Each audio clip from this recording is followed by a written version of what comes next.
We brought you live coverage last night. That controversial expansion of Medicaid has passed the state Senate. But not without leaving deep divisions between Republicans and Democrats, as well as a rift within the Republican Party. 24-Hour News 8 political reporter Rick Albin was there when it went down. He's joining us now with reaction from the only West Michigan Republican to vote yes, plus a look ahead, Rick. Just one. Right. Just one Republican from our side of the state. Republicans barely supported the plan backed by a governor from their own party. Those who voted yes will have some explaining to do with some of their base, but the lone Republican senator in our area to sign onto the plan says his support was based on feedback from the people who elected him.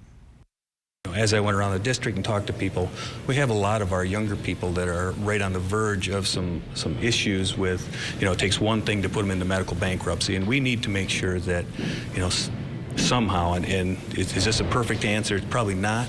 But this is an answer that we have to help some of the people that are on the verge, because I've worked with people for 30 years that are right there. One thing puts them over the edge and then they're in trouble. But of the 26 Republicans, only 8 of them helped pass the plan associated with Obamacare, including UP Senator Tom Casperson, who changed his vote between the first and second try. That could cause some in his base to retaliate with the primary challenge.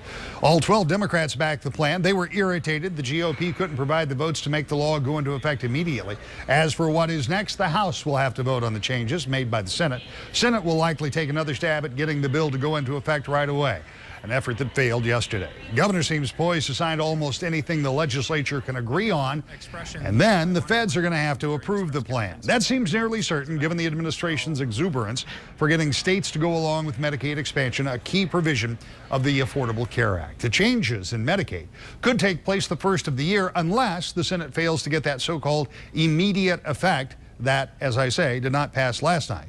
Without it, the new rules for the federal government insurance plan might not kick in until around April of 2014. Phased-in coverage could ultimately impact nearly 500,000 people in Michigan when fully implemented. Either way, it appears that Michigan's on the track to become the next state to comply with at least that section of the controversial health care reform law that has divided the electorate for more than 4 years and shows no signs of finding consensus anytime soon.